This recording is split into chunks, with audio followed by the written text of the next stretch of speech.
In five.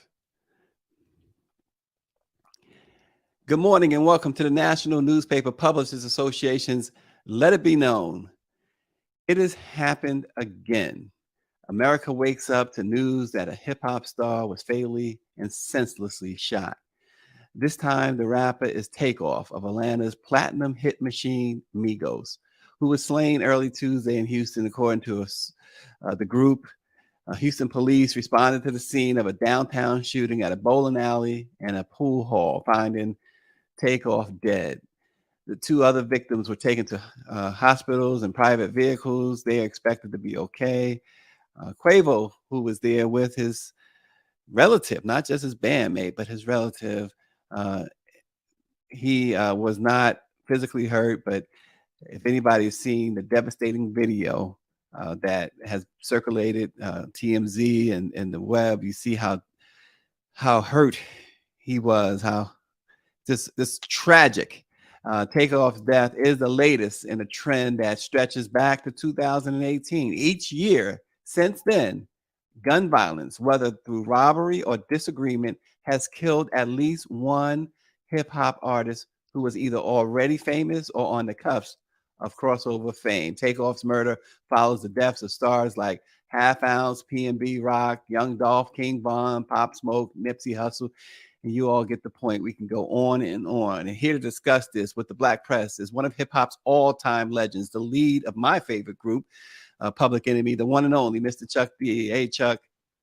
Good morning, Stacey. How are you? Good. Chuck, you know, you do so much. Folks, of course, know you from Public Enemy first and foremost, but you know, I love your work outside of the radio, outside of music. I mean, I looked at, of course, that great documentary on Dave Parker, the Cobra, which you narrated so beautifully. And these are some of the things that I would prefer to be talking to you about today. But unfortunately, we are talking about the death, the untimely, the shameful shooting death of Takeoff, Amigos. Chuck, this keeps happening. He was a kid, 28 years old. Let's put aside his hip hop career and stardom. What I keep hearing from so many was that he wasn't the confrontational type, even quiet. So why are hip hop artists apparently prime targets for violence, Chuck?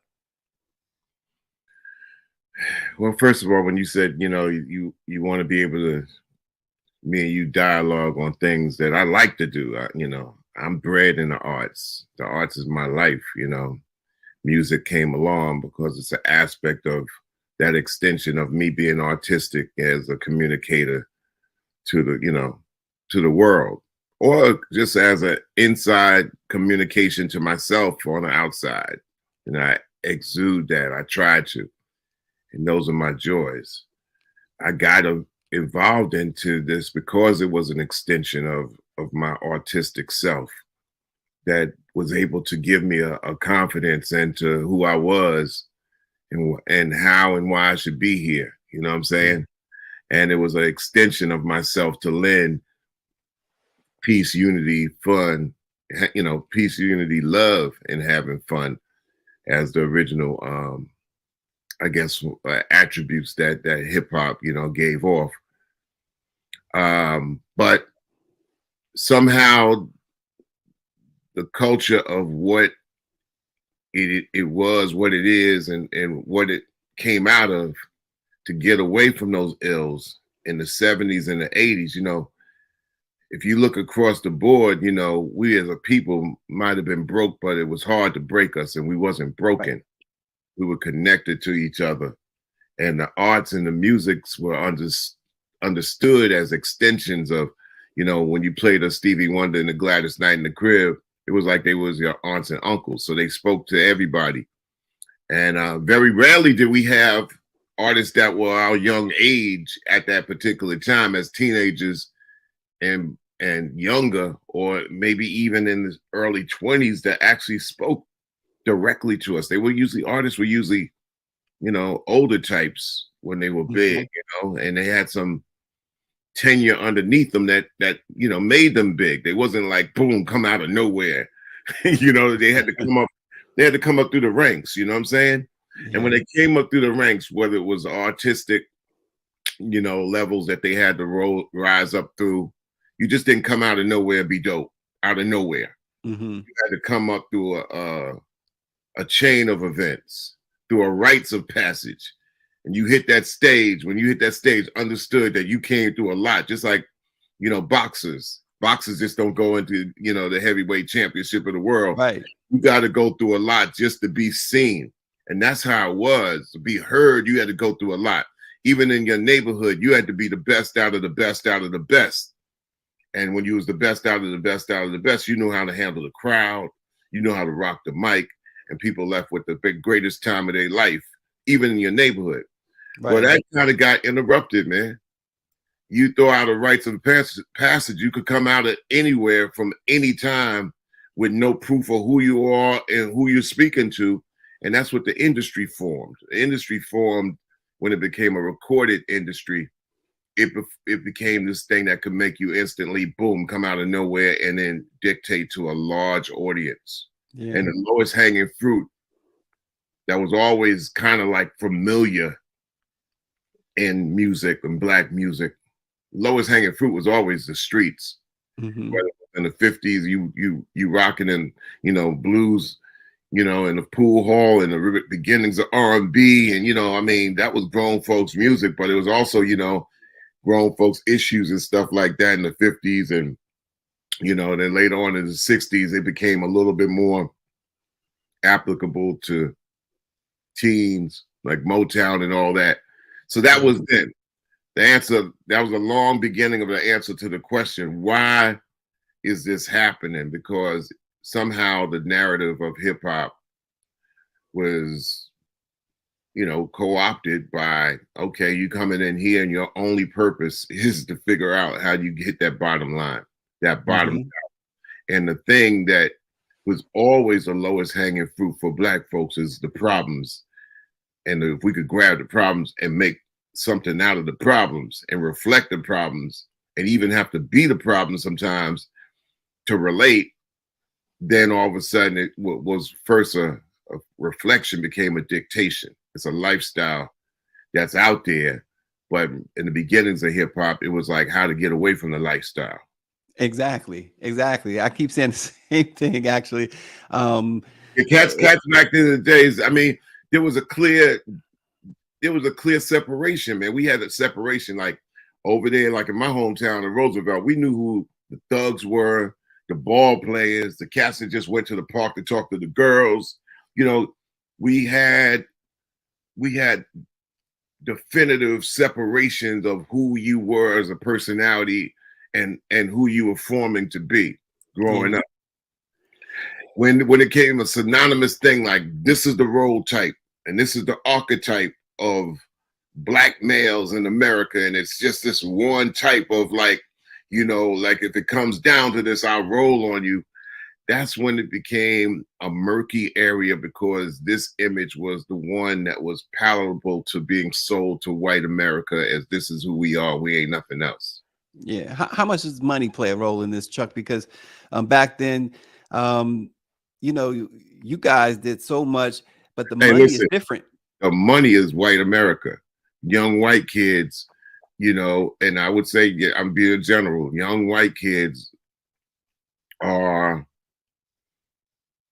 it's been for like the last 70 years, young white kids have been kept away from who we are as black America. And even black kids are kept away for who we are as blacks in America. Yeah. So we clamor for like this definition, knowledge of self. But also there's a natural thing as human beings, like, I want to know about this. And our culture and our people are rich with, not only rich with history, but rich with the mystery and unknown. Mm-hmm. So white kids was always trying to figure out, okay, what is it about this black thing that seems like it's got more spice than the stuff that's poured on me all the time, how to be white in America. Mm-hmm. And this whole thing of being black in America is what they've clamored to try to find out, like, oh, wow. And so they're open for the real deal, so to speak. But that real deal got to come through a portal of delivery. And the portal of delivery might in the past been come through radio, records, television, Dick Clark and his Soul Train. Wow, I got a slice of black life, although I ain't got a black friend or a black person I've touched. But I think I know black people. Fast forward into the internet, into social media, into gadgets that people got. It's one thing that it's synonymous with everybody. You could be what you want to say you are. You could say this or that or whatever. But one thing that you have in common with the next human being is a gadget that's attached to you. Yeah. You got two choices, Stacy. You got Android or iPhone. Yep. And there ain't a third choice. And this is what human beings are attached to. And coming through them screens is what used to be a reflection. Now it's a dictation. They'll tell you what it is and tell you who to be. And a lot of people are looking for themselves in the screens. And we're all subject in our families and our children are all subjects to this radiation. And white America gets the black life, not even on a real person. They get it through the screen now. And so that, there's a large investment into what they might think is culture.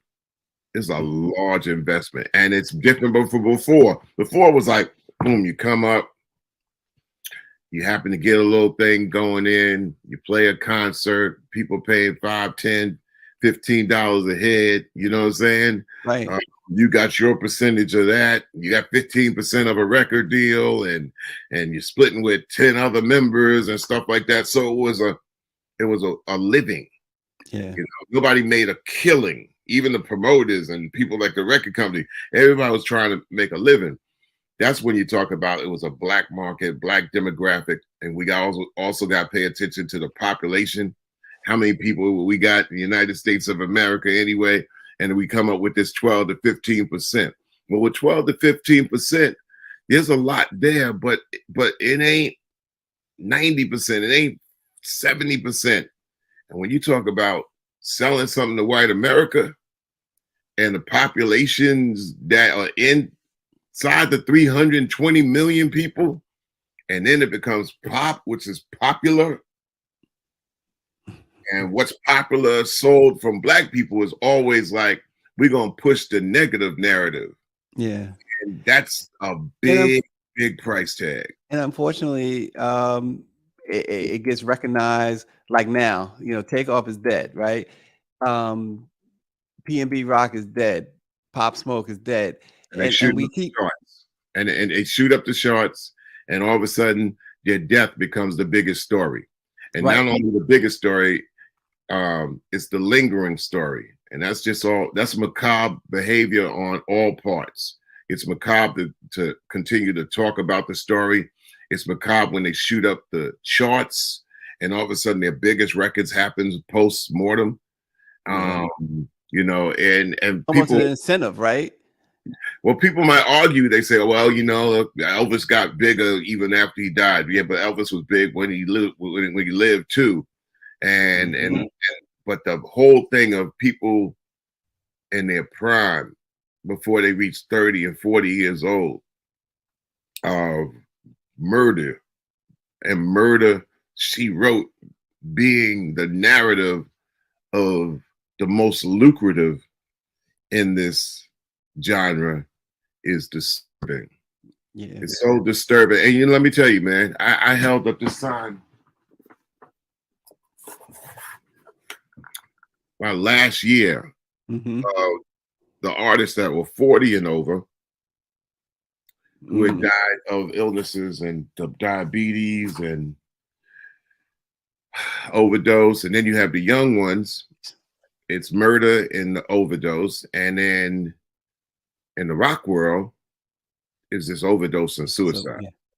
And I dealt with the rock world for 4 years as a member of Prophets of Rage. And that was disturbing because these are the things that people have figured out on how to go at, mental illness. And since the pandemic, we've seen a metastasizing of mental illness. But when mental illness runs rampant in the communicators, at the people at the towers of communication, that's when you have widespread panic. Yeah.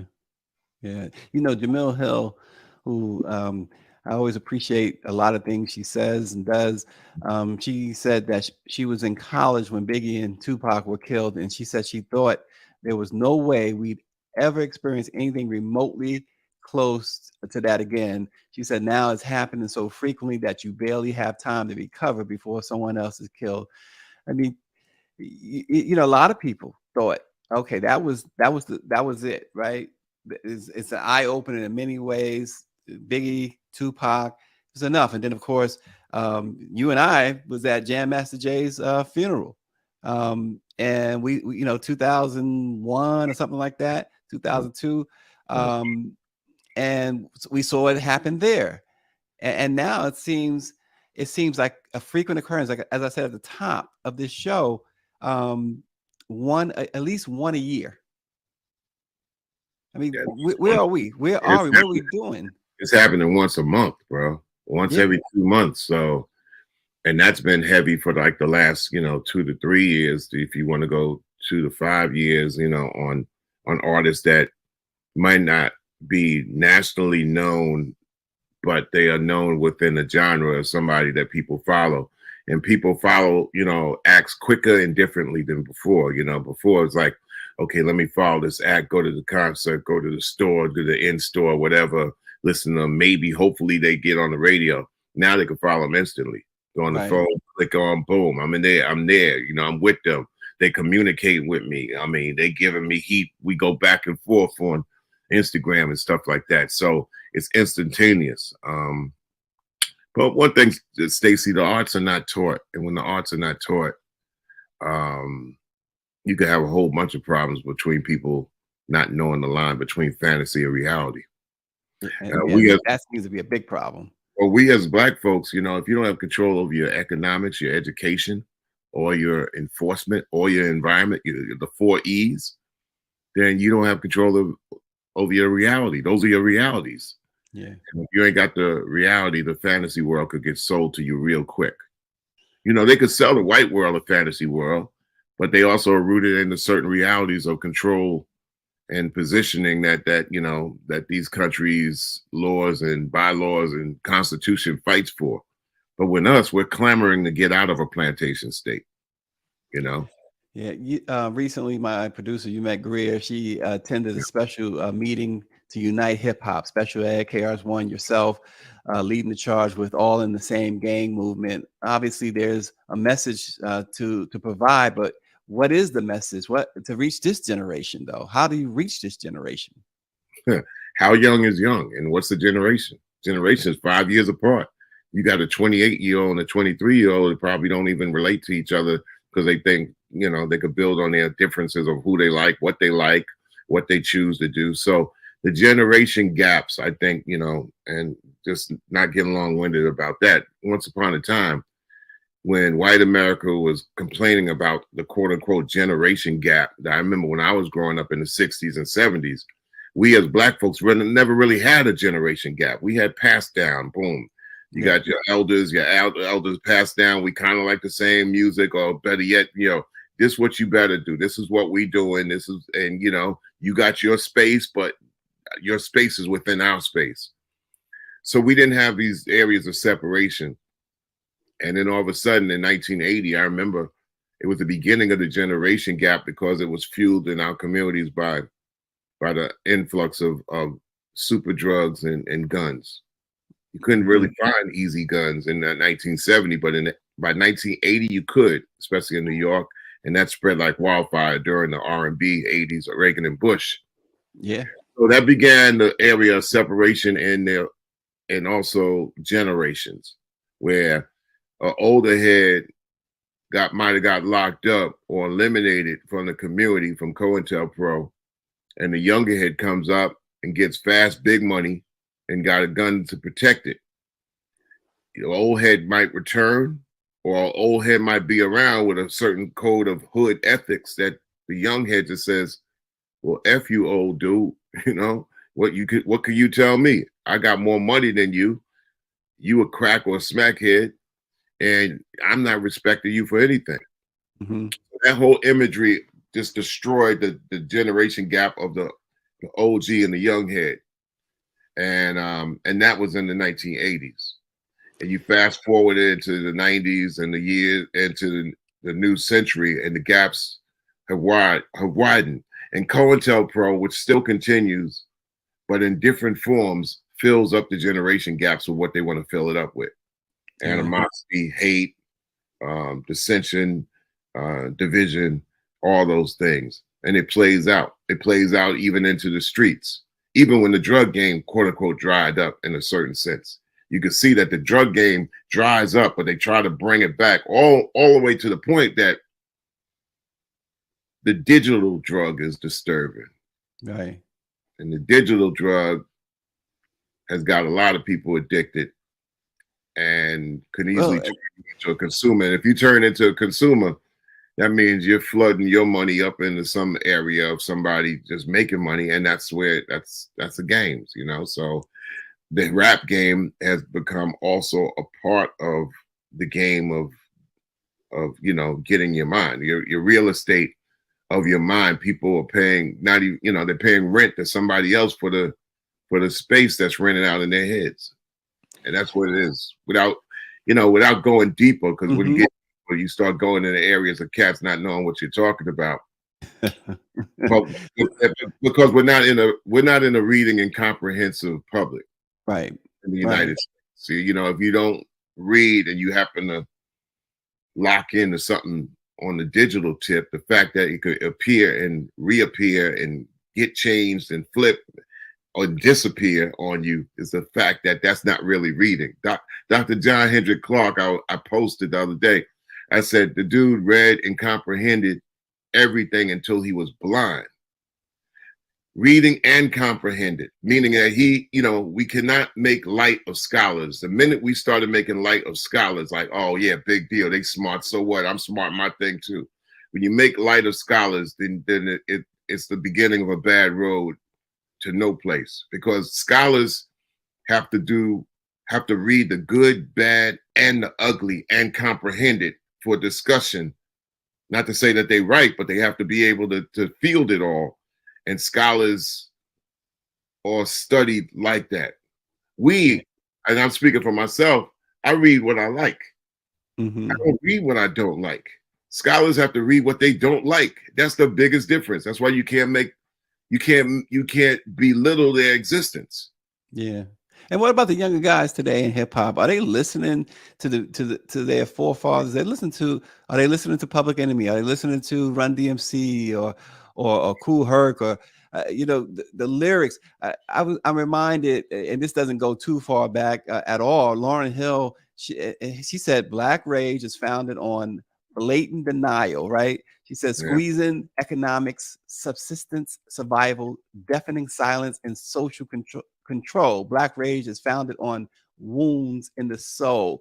When you hear stuff like that, as you're in the same genre, these kids are in the same genre. They're in hip hop, you know, genre. Do they know that Lauryn Hill wrote that? Do they know that, you know, Nas in 1996 said, "I gave you power"? He's talking about being from the perspective of a gun. Do they know you know, and Flav and Terminator X? You said fight the power. Do they know what that means? Do you find that they know what that means? I don't think we could generalize, Stacey. There's hundreds and thousands of artists out there. Who do you count? Do you count the ones that, because they show that they actually are successful and have more people locking into them? And when we start getting into that thing of followers, likes and dislikes and all that, those algorithms that really don't add up to who we are as a people. There are hundreds and thousands of artists. I have 10 stations on Rap Station. We play rap music from everywhere, the underground, the underfound, you know, artists that have had a 15 to 20 year career called Hip Hop Gods, women artists who are really all over the world in more abundance than they are in the United States. But, you know, if you just pay attention to what's what's being washed up on your shore, you're going to get a limited view of what it really is. There's more artists out there that know everything. And there is really no kind of educational forum that people can go to, like other aspects of life. Our arts and our culture possibly should be taught to us. But if we don't control the educational curriculum, you're going to let corporations teach you what the art form is. And whenever corporation teaches culture, God walks out the room. In the 80s, there was self-destruction. There was, that message, right? That people, or you go to the hood, you saw people wearing hats that self-destruction, t-shirts, self-destruction. Is there, because we saw what was going on, and I told you in the beginning of hip hop, especially in New York, and especially in the real beginning in the Bronx, cats wanted to get away from that. They didn't want to really, be in the Bronx. They had to be in the Bronx because their parents were in the Bronx, and to de-emphasize left it and abandoned Bronx. Their parents might have been there and say, okay, we moved into the Bronx because it was cheaper housing, or it was the place to be in 1966 or 67 when there was opportunity to move in. And because they de-emphasized the Bronx after splitting it up and breaking it up, the Bronx was a different place in 1975 than it was in 1965. And Black folks were there, Puerto Ricans were there, but it was also in an area of New York City, which had de-emphasized it and stopped the servicing up into the Bronx.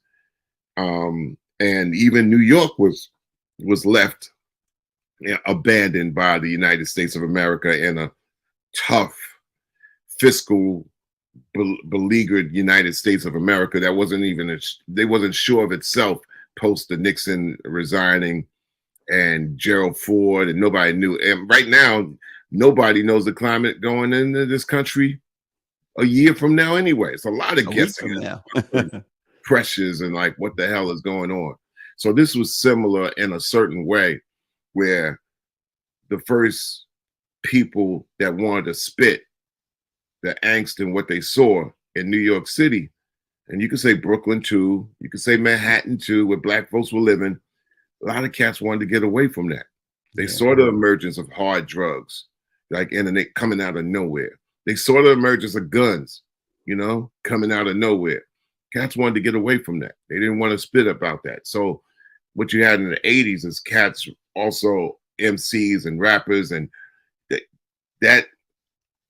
those values and those qualities was still, adhered to in the 80s. Like, yeah, okay, why are you going to say that? Yeah, we could have a message by Grandmaster Flash and the Furious Five and Duke Booty to talk about what's going on.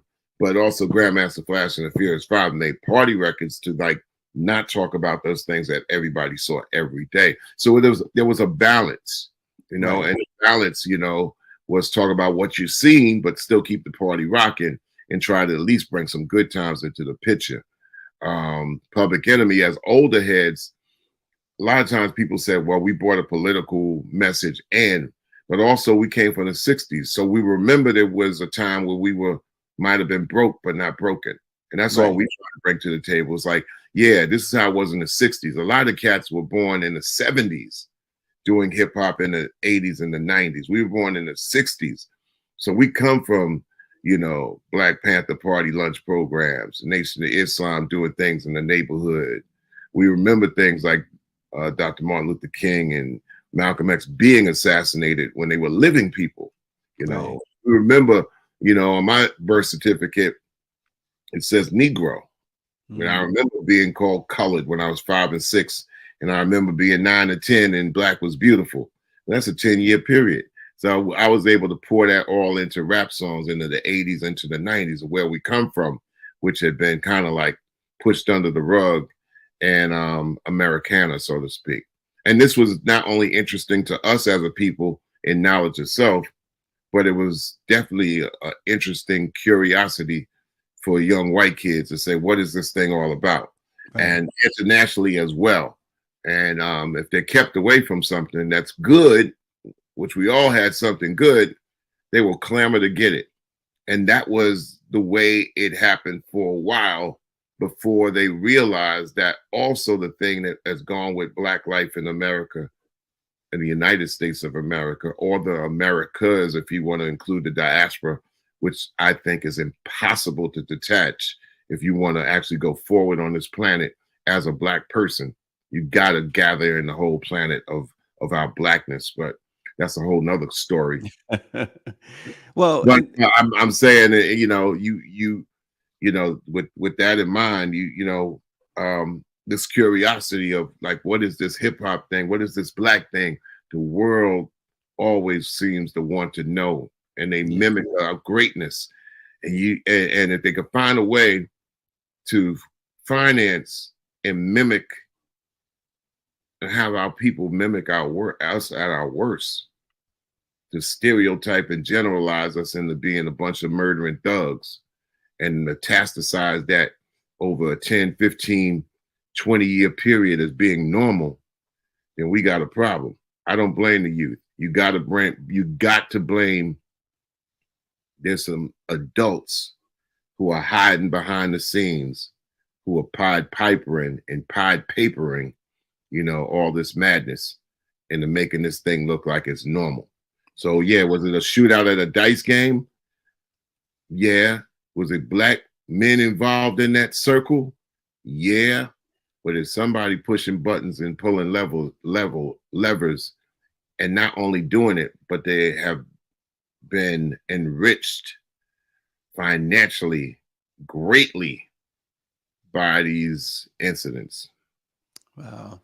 Well, Chuck, we'll leave it at that. One more thing, though, on a side note, on another note, at the top, I was talking about the other great things you do. I just have to publicly give you big ups for that, Dave Parker, the Cobra. Yeah, Dave Parker was your man, huh? I mean, it was a sad thing when he went to Cincinnati, because he's like a Pittsburgh man, but he was still probably not probably, but certainly one of the most underrated superstars ever. And no matter what sport you talk about, I mean, this guy was so fearsome. I mean, he's vocal. You had Dave Parker and Reggie Jackson at the same time. They were problems because they spoke their mind and their spirit. Yep. And they preluded, rappers at that particular time. Rappers were the next thing. You have Reggie Jackson and Dave Parker. You can't tell me that they don't come out of the Muhammad Ali vernacular. Oh, absolutely. Absolutely. You have rappers come out, not too long, after the greatness of Reggie Jackson and Dave Parker at the same time. And, Well, Chuck, any more in the works? A lot of art. I don't know. I chose to talk to you, Stacey. A lot of people coming at me asking me questions about this, that, or whatever, this individual in hip hop, that situation in hip hop. And there'll be a time. And I think like we're gonna have our own tech applications that will air my voice. But anytime you want to have me, it's always, we're the same, we're the same thing. We're trying to get the word out there on our terms and not just anybody else's terms. And so I have to also be wary because everybody wants to talk to me and get those bites on something. And I'm like, we're entering a different time where now, Elon Musk bought Twitter and now they're going to charge $20 a month for your blue verification. What so sense does that make? I'm gonna let my blue verification like wear off. So in these 90 days before they strip me of it, I'm gonna let everybody know my app and where they can come to, and that's where I'll be most of the time because and I'm not on IG. My team runs it, so a lot of times people are like, "Oh man, you on this?" And I said, "Not really," But these are the times where I think that you really have to watch, where your voice is and where your voice will be heard in its truth.